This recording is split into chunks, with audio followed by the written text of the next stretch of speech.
जी नमस्कार। Number system और उससे रिलेटेड जितने क्वेश्चन बनते हैं बड़े इम्पोर्टेंट डीएसएससी लेवल के, सारे कम्पिटिटिव एग्जाम्स के लेवल के, आइए देखते हैं। आपने पढ़ा होगा जो क्वेश्चन नंबर सिस्टम के आते हैं उससे पहले नेचुरल नंबर क्या होते हैं, होल नंबर, इंटीजर्स, ये सब आपको पता होगा। अपने क्वेश्चन जहाँ से बनने शुरू होते हैं, रैशनल नंबर, जो कंपटीशन के क्वेश्चन है वो यहाँ से बनने शुरू होते हैं। रैशनल नंबर, ये रैशनल नंबर क्या होते हैं, और एक हम इस्तेमाल करेंगे term irrational number. Rational number क्या होते हैं, जिनको हम पी बाई क्यू की फॉर्म में लिख सकते हैं, और जहाँ पे क्यू की वैल्यू 0 नहीं होनी चाहिए। इर्रेशनल नंबर कौन से होते हैं, जिनको हम पी बाई क्यू की फॉर्म में नहीं लिख सकते। अब सबसे बड़ी डिबेट का हिस्सा एक नंबर होता है 22/7। ये 22/7 रैशनल नंबर होता है। पाई जो हम इस्तेमाल करते हैं उसकी वैल्यू होती है 22/7। इस पाई को गिना जाता है इर्रेशनल नंबर में। तो अब इनको और डिटेल में जानने के लिए डेसिमल एक्सपेंशन पे डिपेंड करते हैं। डेसिमल एक्सपेंशन मतलब क्या है, मान लीजिए हमने 10 को 4 से डिवाइड किया, ये पूरा डिवाइड हो जाएगा 2.5 पे। 2.5 पे डिवाइड हो गया पूरा पूरा, यानी ये किस प्रकार का डेसिमल एक्सपेंशन है, टर्मिनेटिंग। इसको बोलते हैं शांत दशमलव प्रसार, टर्मिनेटिंग, यानी ये खत्म हो गया, पूरा डिवाइड हो गया, चाहे दशमलव के बाद हुआ हो। मान लो इस 10 को 3 से डिवाइड करें तो ये आएगा अपना 3.3, फिर 3, फिर 3, फिर 3, कितनी देर तक लिखते चले जाओ, ये हो जाएगा 3, बार बार रिपीट करेगा। इसको ऐसे लिखते हैं 3.3 बार। ये होता है नॉन टर्मिनेटिंग, यानी ये अशांत दशमलव प्रसार है। लेकिन है क्या, ये बार बार 3 ही आ रहा है, 3 3 3, कितनी बार डिवाइड कर लो, यानी ये साथ में क्या है, रिपीटिंग भी है। नॉन टर्मिनेटिंग तो है लेकिन रिपीटिंग भी है साथ में। अब अगर कोई ऐसी संख्या, जैसे ये यही ले लेते हैं, पाई की जो वैल्यू है 22/7, इसको डिवाइड करेंगे, ये आ जाएगा 3.1428 समथिंग। कहीं तक डिवाइड करते चले जाओ, कोई पैटर्न नहीं मिलेगा जो एक बार रिपीट करता हो, कोई भी पैटर्न नहीं है। तो इसको बोलते हैं नॉन टर्मिनेटिंग और नॉन रिपीटिंग डेसिमल एक्सपेंशन। तो ये नंबर जो होते हैं वो होते हैं इर्रेशनल नंबर। ठीक है, तो ये तो था इनका डेफिनेशन का फर्क। अब ये जो बार वाले क्वेश्चन हैं, जो बार बार रिपीटिंग होते हैं, उनके ऊपर कुछ क्वेश्चन हैं, आइए देखते हैं।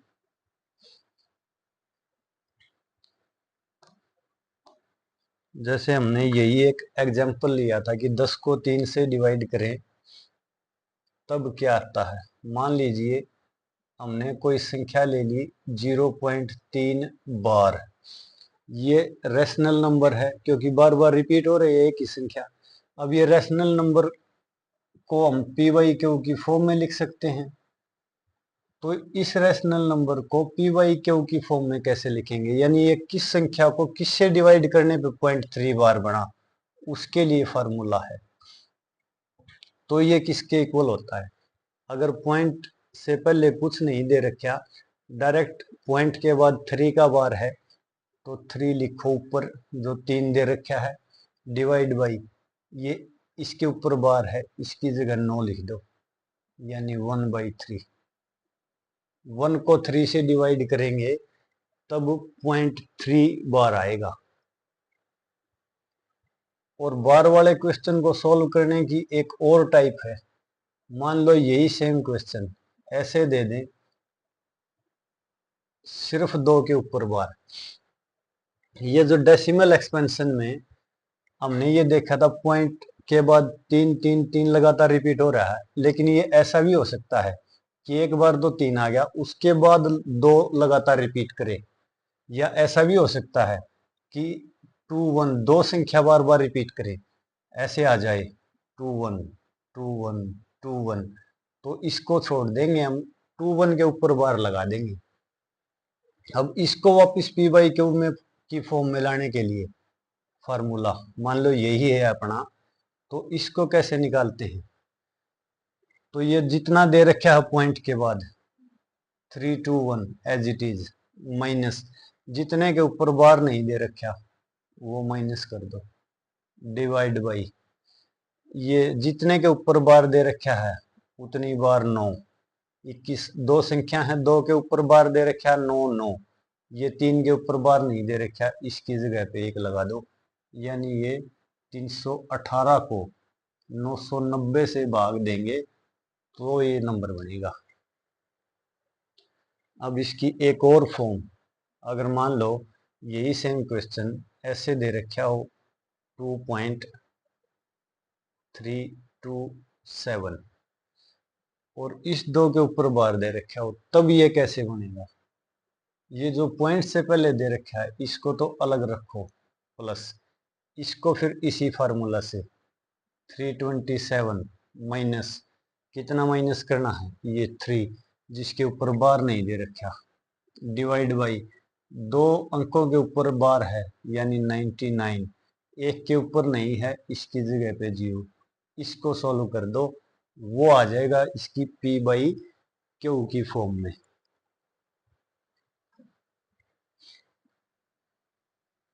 तो ये तो थे बार और उससे रिलेटेड कुछ क्वेश्चन। अब बार की एक और छोटी सी प्रॉपर्टी है, पूछने वाला एग्जाम में वो भी पूछ सकता है कि मान लीजिए ऐसे लिख दिया कि 0.64 प्लस 3.45, इसकी वैल्यू बताओ। अगर पॉइंट से पहले बार दे रखा है उसका मतलब होता है ये नेगेटिव, यानी ये है -2, प्लस ये पॉइंट के बाद वाला अलग लिख दो 0.64, इसका फिर मतलब -3, ये फिर अलग से लिख दो प्लस 0.45। अब इन दोनों को जोड़ दो और इन दोनों को, ये हो जाएगा -5, इनको जोड़ेंगे तो ये हो जाएगा 1.09। ठीक है, अब इसको भी अलग कर दो, ये हो जाएगा -5 प्लस 1 प्लस 0.09। अब ये 5 में से 1, ये बच जाएगा -4, ये प्लस का 0.09। अब ये माइनस है तो इसके ऊपर बार वापस लगा दो, ये इसके इक्वल हो जाएगा। ठीक है, अब यहाँ पे नंबर सिस्टम में बहुत सारे क्वेश्चन हैं एचसीएफ और एलसीएम के, और बड़ा आसान सा टॉपिक है, लेकिन थोड़ा सा फिर भी इसके बारे में जानेंगे कि एचसीएफ और एलसीएम क्या होता है। एचसीएफ होता है किन्हीं दो संख्याओं का हाईएस्ट कॉमन फैक्टर, यानी वो बड़ी से बड़ी संख्या जो किन्हीं दो संख्याओं को पूरा पूरा भाग कर देगी। यानी जैसे मान लो 24 दिया हुआ है, 24 को कौन कौन सी संख्याएं भाग दे सकती हैं? 1 से भाग दे सकते हैं, 2 से, 3 से, 4 से, 6 से, 12 से और 24 से। इतनी संख्याओं से हम 24 को डिवाइड कर सकते हैं। मान लो एक और संख्या हमने 36 ले ली, ये 1 से डिवाइड हो सकता है, 2 से, 3 से, 4 से, 6 से, 9 से, और 12 से, और 18 से, और 36 से। ये इतनी संख्याओं से भाग हो सकता है, यानी ये इसके फैक्टर हैं और ये 36 के फैक्टर हैं। अब HCF कौन सा होगा? फैक्टर तो बहुत सारे हैं। HCF highest common factor, highest मतलब बड़े से बड़ा, कॉमन मतलब दोनों का, यानी बड़े से बड़ी संख्या जो दोनों में है वो क्या है? 12। तो ये इसका HCF होगा। और LCM क्या होता है? लिस्ट कॉमन मल्टीपल, यानी ऐसी संख्या जो छोटी से छोटी है और इन दोनों की मल्टीपल है। अब यहाँ पे आगे अगर लिखेंगे तो 48 और 72, यहाँ पे 36 से अगला ही आ जाएगा 72, यानी ये क्या है? इन दोनों का मल्टीपल है और छोटे से छोटा है, उससे छोटा तो कुछ है ही नहीं, तो ये इसका एलसीएम हो जाएगा। अब एक और क्वेश्चन पूछते हैं, ये क्या है? इसका फर्स्ट HCF है। अब कहीं पे एग्जाम में ऐसा भी पूछा गया है कि सेकंड HCF बताओ, यानी दूसरा हाईएस्ट कॉमन फैक्टर, यानी ये तो 12 है, उसके बाद क्या है दोनों में? ये 6 है, ये 6 हो जाएगा जो इन दोनों का सेकंड HCF है। अगर थर्ड पूछ ले, यानी 6 से छोटा, ये 4, फोर्थ, फिफ्थ, सिक्स्थ, यानी ये इसके हाईएस्ट कॉमन फैक्टर, लेकिन है 12। अगर सेकंड पूछें तो फिर 6, फिर 4, फिर 3, फिर 2 और फिर 1।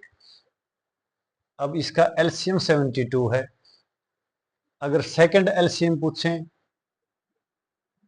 सेकंड एलसीएम का क्या हो जाएगा? 72 इसका एलसीएम 2 से गुणा कर दो, 144, इसका सेकंड एलसीएम हो जाएगा। अगर थर्ड एलसीएम पूछें, 72 को 3 से गुणा कर दो। फोर्थ एलसीएम पूछें, 4 से गुणा कर दो। अब ऊपर का क्या है? इनफाइनाइट तक चला जाएगा, ये एलसीएम तो कितने ही पूछ लो।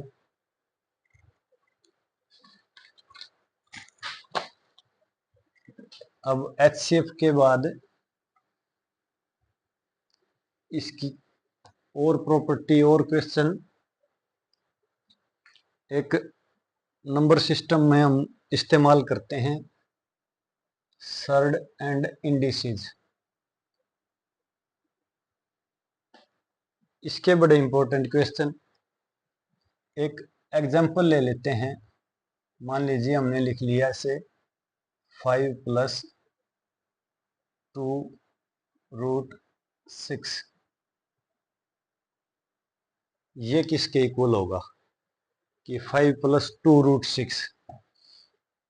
अब हमने इसको अगर सॉल्व करना है तो क्या देखना पड़ेगा कि इस 5 के ऐसे 2 टुकड़े करो, जोड़े तो 5 और गुणा करें तो 6 आ जाए, यानी 3 और 2। 3 और 2 को जोड़ेंगे तो 5, गुणा करेंगे तो 6 आ जाएगा। ये हमें ऐसा फैक्टर चाहिए।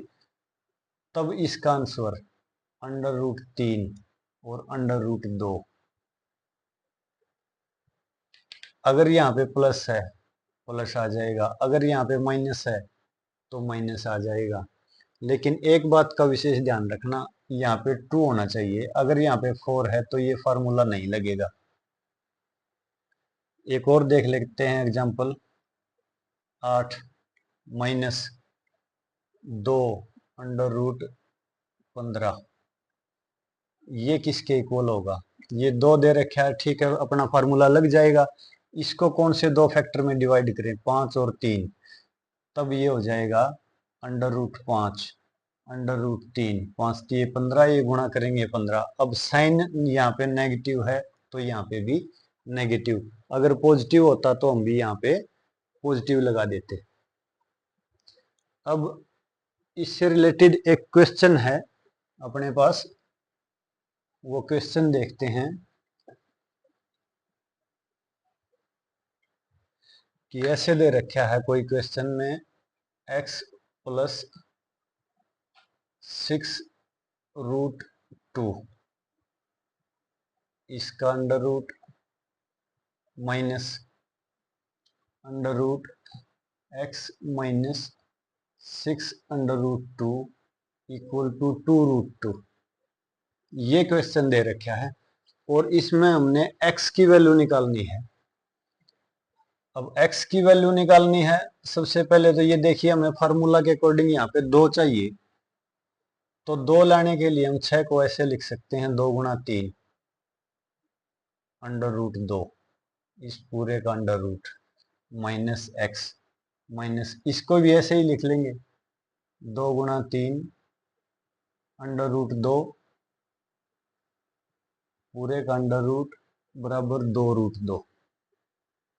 ठीक है, अब ये जो 3 है इसको अंडर रूट के अंदर ले जाओ, अंडर रूट के अंदर लेके जाएंगे इसका स्क्वायर हो जाएगा यानी 9 9 और 2 की कर देंगे गुणा, 9 और 2 18 इसका अंडर रूट। सेम यहाँ पे x माइनस 2 अंडर रूट 18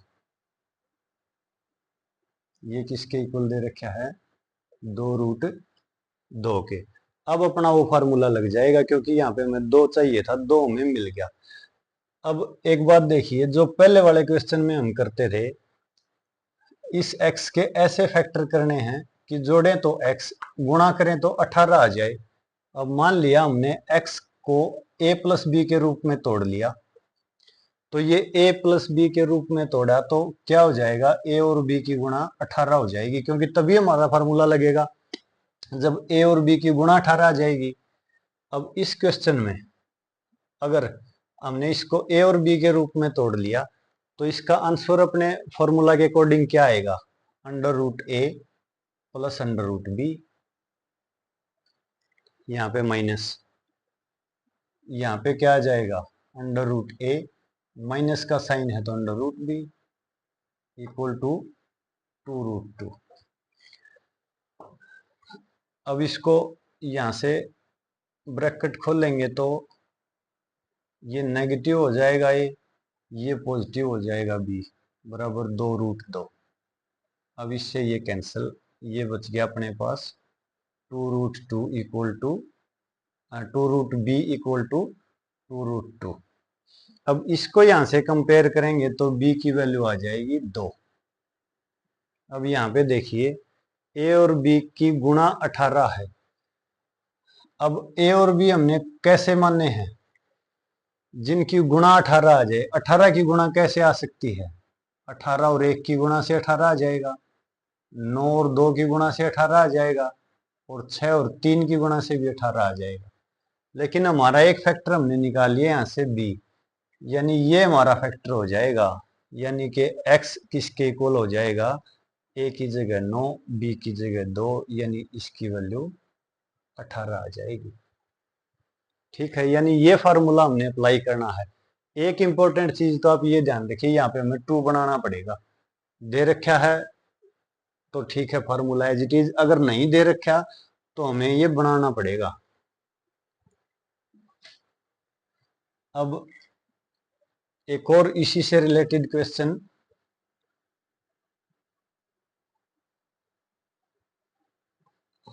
कि मान लीजिए हमें ऐसे दिया हुआ है under root 3 plus under root 2।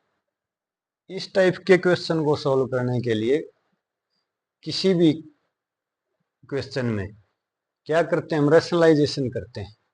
Rationalisation का मतलब क्या है, यहाँ पे साइन इसका बदला पॉजिटिव हो तो नेगेटिव, नेगेटिव है तो पॉजिटिव, न्यूमरेटर और डिनोमिनेटर में डिवाइड कर मल्टीप्लाई कर दिया और सोल्व कर लेंगे, इसका आंसर आ जाएगा। लेकिन अब डायरेक्ट एक फार्मूला हमने बना लिया इसी का, ये किसके इक्वल हो जाएगा under root 3 minus under root 2।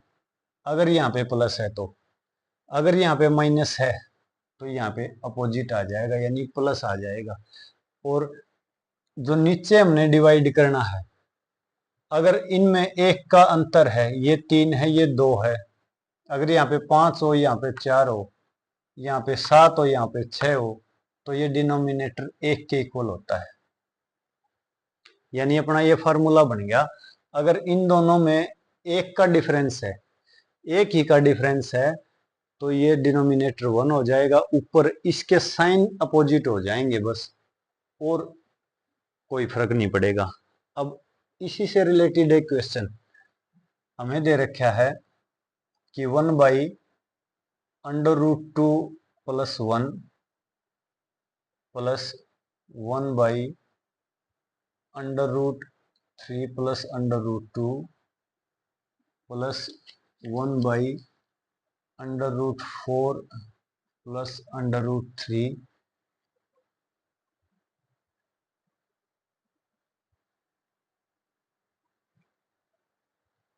Up to so on लिखते लिखते 1/√100 प्लस √99। अब ये देखिए, जो हमने ये फार्मूला देखा था सेम वही है, इन दोनों में एक का डिफरेंस है। इसको क्या लिख सकते हैं जब सॉल्व करेंगे, ऊपर √1 माइनस का 1 प्लस, इन दोनों में भी एक का डिफरेंस है, ऊपर जाएगा साइन चेंज हो जाएगा,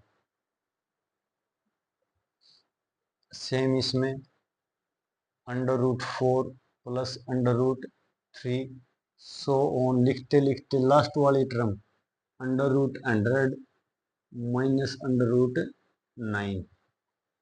ठीक है, अब इससे ये कैंसिल हो जाएगा, √3, सॉरी ये यहाँ पे माइनस आएगा, इस √3 से ये √3 कैंसिल, इस 4 से यहाँ पे कोई टर्म आएगी वो कैंसिल, इस √19 से इससे पहले वाली टर्म में √19 आएगा प्लस का, ये उससे कैंसिल हो जाएगी, तो फाइनली बचेगा क्या, यहाँ पे -1 और वहां पे प्लस का √100, यानी ये किसके इक्वल हो जाएगा, इसका अंडर रूट करेंगे 10, 1 घटा देंगे 9, आपका आंसर आ जाएगा।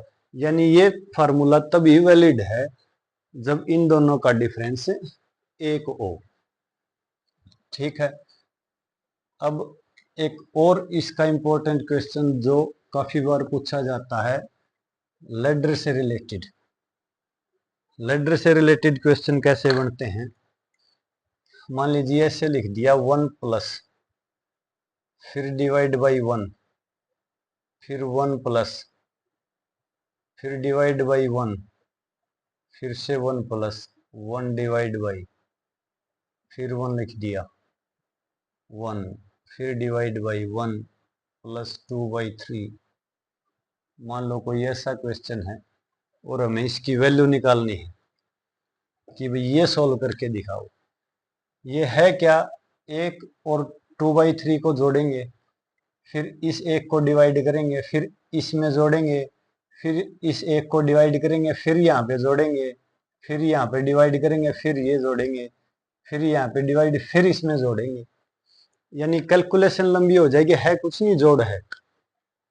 लेकिन इसके लिए एक शॉर्टकट फॉर्मूला बना दिया, और वो फॉर्मूला क्या है कि 2 और 3 को लिख लो, और ये जितनी बार प्लस है 1 2 3 4 5, 5 बार यहाँ पे काटा लगा लो। ठीक, और अब यहाँ पे करना क्या है, इन दोनों को जोड़ दो, 3 और 2 को, ये 5, अब इस 3 और 5 को जोड़ दो, 8, अब इन दोनों को जोड़ दो, 13, अब इन दोनों को जोड़ दो आगे, 21, अब इन दोनों को जोड़ दो, 21 और 13 34। फाइनल जो दो टर्म बच गई, ये अपना आंसर है। ये किसके इक्वल होगा, जो लास्ट वाली 34 डिवाइड बाई उससे पहले वाली, ये अपना आंसर आ जाएगा। यानी कैसे बनाना है क्वेश्चन, ये जो लास्ट में दे रखी हैं दोनों, उनको ऐसे लिख लो 2 और 3, फिर जितनी बार ये प्लस दे रखा है इतने काटे लगा लो। पहले में इन दोनों को जोड़ के 2 और 3 5, नेक्स्ट टर्म में 3 और 5 को जोड़ के 8, फिर इस 5 और 8 को 13, फिर 8 और 13 को 21, फिर 13 और 21 को 34, जो लास्ट वाली है उससे पहले वाली से डिवाइड कर दो, ये अपना आंसर हो जाएगा। अब इसी क्वेश्चन को मान लीजिए नेगेटिव दे दिया, कोई जरूरी नहीं पॉजिटिव देगा, ये तो नेगेटिव भी दे सकता है, तब कैसे करेंगे? अब रखना तो वही है, फार्मूला तो 2 और 3, ये 5 बार नेगेटिव दे रखा है तो वही अपने 5 बार काटे लगा लो। ठीक है, जब ये प्लस दे रखा था तो हमने ये प्लस किया था, अब की बार हम इसको माइनस करेंगे। माइनस करने के लिए 3 में से 2 घटाओ, 1 बच गया, यहाँ लिख दो। 3 में से 2 घटाया, यहाँ लिख दिया। अब इस 1 में से 3 घटाओ, इस 1 में से 3, 1 में से 3 घटाएंगे माइनस का 2। अब माइनस नेक्स्ट टर्म के लिए -2 में से 1 घटाएंगे, ये हो जाएगा माइनस का 3। -3 में से -2 घटाएंगे, -3 में से -2 घटाएंगे, 2 प्लस का हो जाएगा, यानी माइनस का 1। अब -1 में से -3 घटाएंगे, 3 प्लस हो जाएगा, ये बचेगा आपका 2। तो यहाँ पे इसका आंसर, अगर ये नेगेटिव दे रखा है तो ये हो जाएगा 2 डिवाइड बाई उससे पहले वाली टर्म -1, यानी आंसर अपना आ जाएगा -2। यानी अगर सेम क्वेश्चन में नेगेटिव दे रखा है, हर जगह माइनस दे रखा है, तो वही 2 और 3 लिखो। 3 में से 2 घटाओ, 1 बच गया। फिर 1 में से 3 घटाओ, -2 बच गया। -2 में से 1 घटाएंगे, -3। -3 में से -2 घटाएंगे, 2 प्लस का हो जाएगा, माइनस का 1। -1 में से -3 घटाएंगे, ये -3 प्लस का हो जाएगा, यानी कि 2। अब फॉर्मूला वही है, लास्ट टर्म को उससे पहले वाली टर्म से डिवाइड कर दो, यानी कि माइनस का 2 आपका आंसर हो जाएगा। अब इसी में अगर थोड़ा सा और क्वेश्चन को टफ बनाएंगे,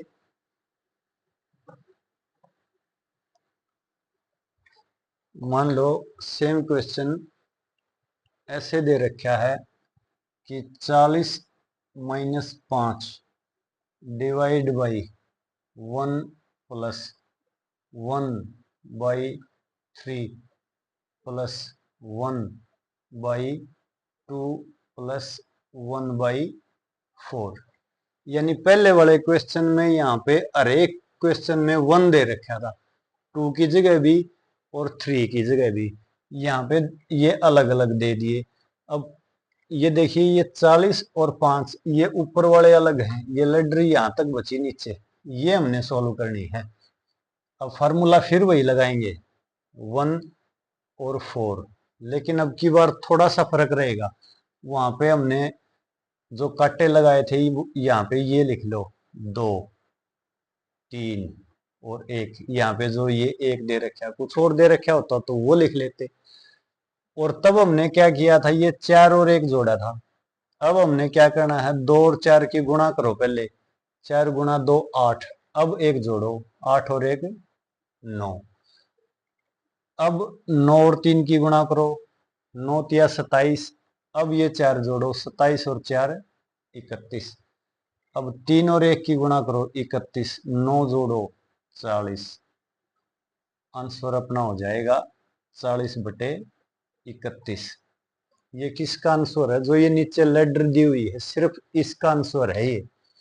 इसमें वैल्यू पुट कर दो, 40 - 5/40 भाग में 31, यानी ये हो जाएगा 40 - 5 गुणा 31/40। इसको सोल्व कर लो, आपका आंसर आ जाएगा। अब इसको और बढ़ाने के लिए मान लो एग्जामिनर और कुछ पूछ ले, इसको 2x के इक्वल रख के x की वैल्यू पूछ ले, तो ये उस तरीके से सोल्व किया जाएगा। अब एक और क्वेश्चन देखते हैं, इसमें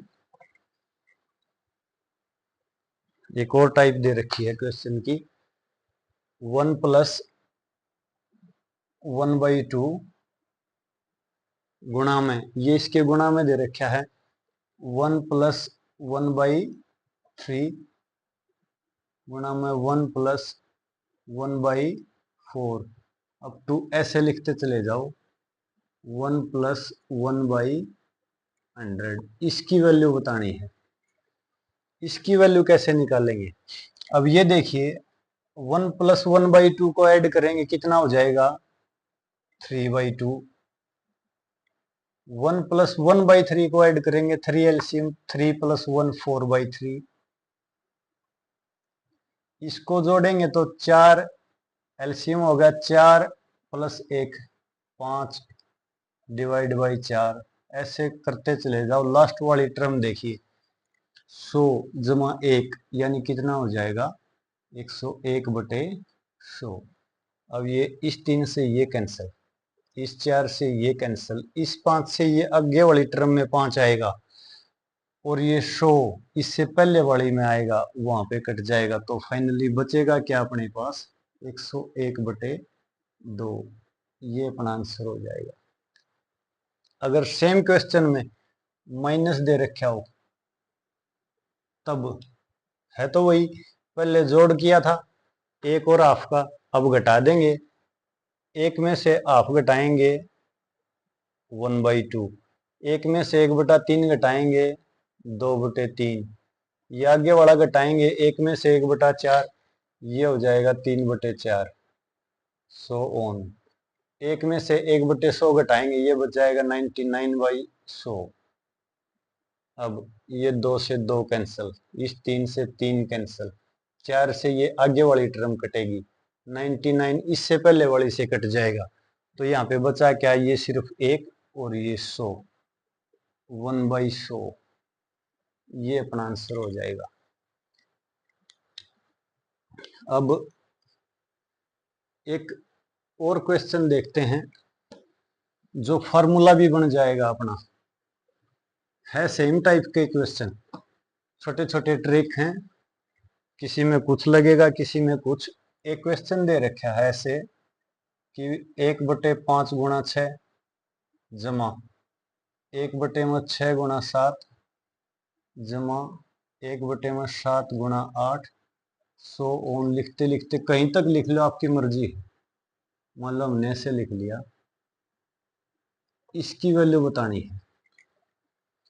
अब इसकी वैल्यू बतानी है तो आप ये देखिए जो पहली टर्म दे रखी है 1/5 × 6, क्या इसको ऐसे लिख सकते हैं 1/5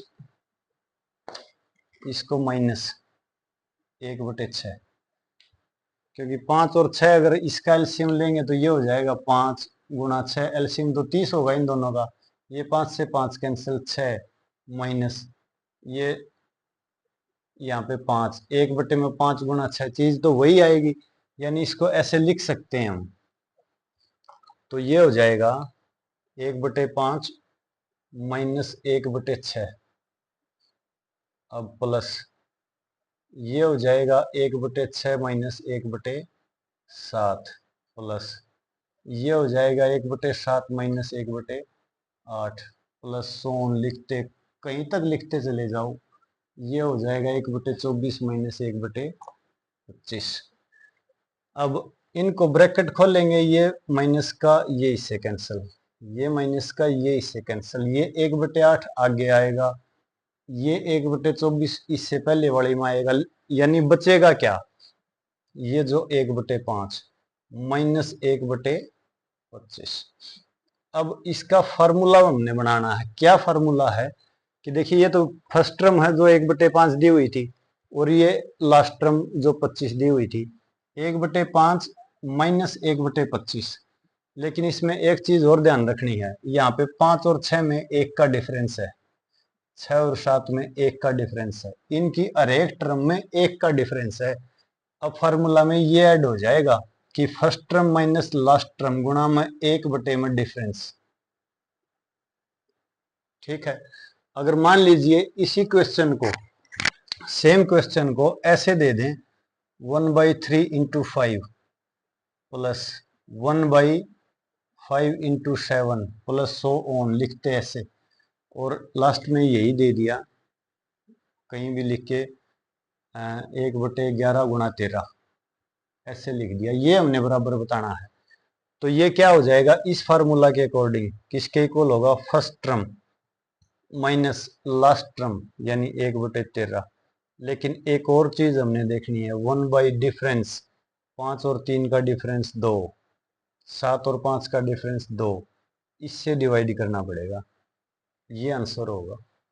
यानी अपना फार्मूला बन गया फिर क्या, जितना डिफरेंस दे रखा है 6 और 5 में 1 का डिफरेंस है, हमने 1 ले लिया।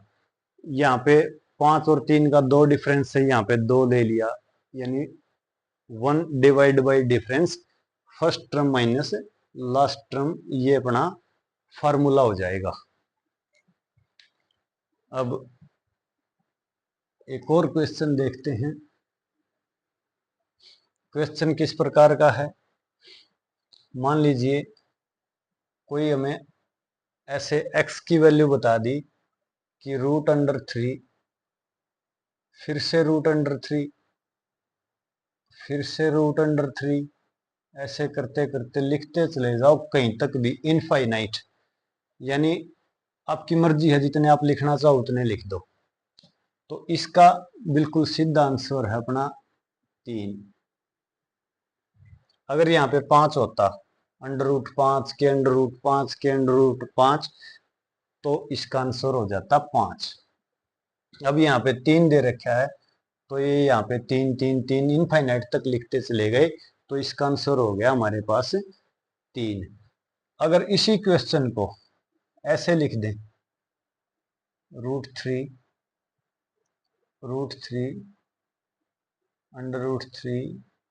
√3 और ये इनफाइनाइट नहीं लिखा, मतलब ये 4 ही बार है, तब इसका आंसर क्या होगा, 3 एज इट इज। अब हमने क्या देखना है, देखो ये अंडर रूट है, इसकी पावर 2 है, ये भी अंडर रूट है, ये भी अंडर रूट है। अंडर रूट का मतलब पावर 1/2 होती है। इन सारों को गुणा कर दो, 2 गुणा 2 4 गुणा 2 8, 2 दूनी 4, 4 दूनी 8 दूनी 16, 3 की पावर 16, और ऊपर लिख दो न्यूमरेटर में उससे 1 कम, ये अपना आंसर हो जाएगा। यानी क्या करना है, अगर मल्टीप्लाई में है और इनफाइनाइट तक जा रहा है अपना क्वेश्चन, तो क्या होगा, वही डायरेक्ट जो संख्या दे रखी है वही उसका आंसर हो जाएगा 3। अगर पूरा इनफाइनाइट तक नहीं दे रखा, 4 दे रखी है, तो 2 को गुणा करो, 2 दूनी 4 दूनी 8 दूनी 16, 16 का डिनोमिनेटर में रखो, 3 की पावर पे लिखना है। यहाँ पे संख्या अगर 5 दे रखी होती तो ऐसे 5 की पावर कर देते हम 15/16, उससे कोई फर्क नहीं पड़ता, जो संख्या दे रखी है उसकी पावर 4 बार गुणा कर दिया 16, उससे 1 कम लिख दिया 15। अब इसमें एक क्वेश्चन और देख लेते हैं सेम। अगर x की वैल्यू ऐसे दे दिया कि √6 और प्लस में ये थे अब तक गुणा, इसका मतलब गुणा है, कोई साइन नहीं दे रखा, ये भी गुणा थे सारे। अब अगर प्लस में दे दें, प्लस का √6, फिर से अंडर रूट थे, तो ये भी अंडर रूट में, लेकिन ये गुणा में थे 6, फिर प्लस, फिर √6, ये वही सेम प्रोसेस आप लिखते चले जाइए। तब इसका आंसर क्या होगा, ये जो संख्या दे रखी है उसके 2 ऐसे फैक्टर करो जो लगातार हो, कंजिकेटिव नंबर, जैसे 2 और 3, या फिर 3 और 4, या फिर 4 और 5, मतलब लगातार फैक्टर बनाने हैं। ऐसा नहीं है कि आप 10 गुणा 5 कर दोगे, ये फार्मूला भी तभी अप्लाई होगा जब आप इसकी 2 लगातार संख्या का फैक्टर करोगे। तो यहाँ पे हो गया ये 3 और 4 और 2, 3 दूनी 6, तो इसका आंसर हो जाएगा √3। ठीक है, सॉरी √ नहीं, पूरा 3, इसके फैक्टर आए हैं 3 और 6, इसका आंसर हो जाएगा 3। अब अगर यहाँ पे माइनस दे रखा है इस प्लस की जगह, हर जगह माइनस दे रखा है, तो जो फैक्टर बने थे इसके 3 गुणा 2, अगर पॉजिटिव दे रखा है, ये प्लस है, सारे जोड़ रखे हैं, एडिशन में है, तो आंसर होगा बड़े वाला। अगर नेगेटिव दे रखा है तो आंसर होगा छोटे वाला। यानी अगर ये माइनस दे रखे हो तो इसका आंसर हो जाएगा अपना 2। ठीक है, अब सेम क्वेश्चन को अगर मान लीजिए हम ऐसे कोई और संख्या दे रखी है, जैसे दे दिया √30, -√30 -√30 कहीं तक लिखते चले गए। इस 6 के भी ऐसी दो संख्या हम बना सकते हैं, यानी सॉरी 30 की, 30 को क्या लिख सकते हैं 6 गुणा 5, 6 5 30। अब इसकी वैल्यू क्या होगी, क्योंकि ये नेगेटिव दे रखा है तो छोटे बड़ा फैक्टर, यानी ये हो जाएगा 5। आपका आंसर हो जाएगा 5। अब एक दो क्वेश्चन और इसके इसी क्वेश्चन से रिलेटेड कि कैसे सोल्व करने हैं। मान लीजिए अब हमें पता करना है छोटा नंबर और बड़ा नंबर, कंपेयर करना है हमने। अब क्वेश्चन तो ये भी आते हैं कि बड़ा और छोटा नंबर कैसे बताएं, किस टाइप के क्वेश्चन दिए मिल सकते हैं। मान लो हमें ऐसे दे दिया कि 2 की पावर 300, आसान सा क्वेश्चन लेते हैं, और 3 की पावर दे दी 200, और कोई और संख्या दे दी 5 की पावर 100। अगर ऐसे दे दिया तो इसको सोल्व करने का हमारे पास कोई तरीका नहीं है। अगर 2 को 300 बार गुणा करेंगे तो हम ऐसा पॉसिबल ही नहीं है, कर ही नहीं सकते। तो अगर छोटे बड़े ये देखने हैं कौन सा छोटा है कौन सा बड़ा है, तरीका एक है, या तो पावर सेम कर दो या बेस सेम कर दो। अब इसमें पावर ये 100 है, ये 100 का मल्टीपल है 200, ये 100 का मल्टीपल है 300, पावर सेम कर सकते हैं। 300 को ऐसे लिख सकते हैं 2 की पावर 3 की पावर 100, ये वही बात है, 100 और 3 गुणा हो गए वापिस 300 हो जाएंगे। 3 की पावर को ऐसे लिख सकते हैं 3 की पावर 2 की पावर 100, कि यहाँ पे 2 और 100 को गुणा करेंगे वापिस 200, 5 की पावर 100 एज इट इज। ये 2 की पावर 3 क्या होता है, 2 दूनी 4 दूनी 8, ये हो जाएगी 8 की पावर 100।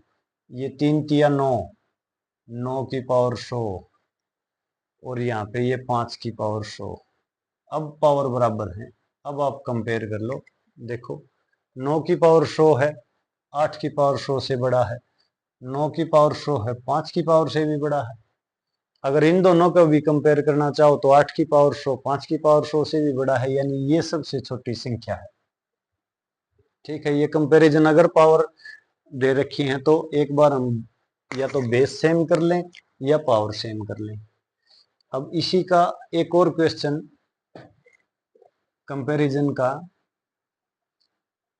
कि अगर डिफरेंस सेम दे रखा है, मान लो √7 माइनस √5, और ये यही सेम क्वेश्चन √9 माइनस √7।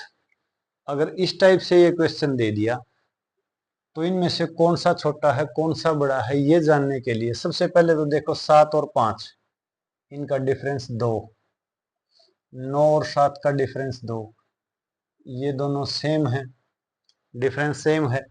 अब करो 7 और 5 की गुणा, 7 पंजे 35, 9 और 7 की गुणा, 9 7 63। अगर नेगेटिव है, बीच में नेगेटिव साइन है और अंडर रूट है और डिफरेंस सेम है, तो जो संख्या छोटी है वो बड़ी होती है, यानी ये संख्या इससे बड़ी होगी। √7 और √5, इस संख्या √9 और √7 से बड़ी होगी, क्योंकि इन दोनों का डिफरेंस सेम है, नेगेटिव है, अंडर रूट में ले रखी, तो जिनकी गुणा छोटी वो संख्या बड़ी। अब अगर ये ऐसे दे रखे हो √8 प्लस √3, √9 प्लस √2, या फिर √6 प्लस √5, यानी इनका सम बराबर है 8 और 3 11, 9 और 2 11, 6 और 5 11, यानी इन संख्याओं को जोड़ेंगे तो ये बराबर हैं। तब इनका आंसर क्या होगा, इनको गुणा करो 8 तिया 24, इनको गुणा करो 9 दूनी 18, इनको गुणा करेंगे 6 पंजे 30, जो संख्या बड़ी है वो बड़ी है, ये इससे बड़ा है, यानी ये संख्या सबसे बड़ी, ये सबसे छोटी, ये इन दोनों के बीच वाली, क्योंकि ये 24 18 और 30 के बीच आता है। यानी अगर सेम सम इनका जोड़ करें संख्याओं का, सेम है, 8 और 3 11, वही इसका है 9 और 2 11, वही इसका 6 और 5 11। तो गुणा करेंगे, जो सबसे बड़ा है वही हमारा आंसर हो जाएगा। अब एक लास्ट क्वेश्चन और देख लेते हैं कि अगर कंपेयर करें फ्रैक्शंस को, फ्रैक्शंस को कंपेयर कैसे करते हैं। कंपैरिजन ऑफ फ्रैक्शंस काफी बार पूछते हैं, फ्रैक्शन में दे दिया और कि बताओ इनमें छोटी कौन सी है बड़ी कौन सी है। मान लो ऐसे दे दिया हमें 2/3 है और एक संख्या दे दी 3/5, एक दे दी 8/10 दे दिया। अब ये पूछ रहा है कि इनमें से छोटी और बड़ी कौन सी है, कंपेयर कैसे करते हैं। मान लिया हमने ये दो फ्रैक्शन कंपेयर करनी है, तो ऐसे ही लिखो, इसकी और इसकी गुणा कर दो, इसके नीचे लिख दो 10, इसकी और इसकी गुणा कर दो 3 तिया 9। जो संख्या बड़ी वही फ्रैक्शन बड़ा है, यानी इसमें ये बड़ा है। 2/3 3/5 से बड़ा है। इनको कंपेयर करना है, इसकी गुणा करो 10 तिया 30, इनकी गुणा करो 8 5 40। जो संख्या बड़ी है वही बड़ा है, यानी 8/10 3/5 से बड़ा है। धन्यवाद।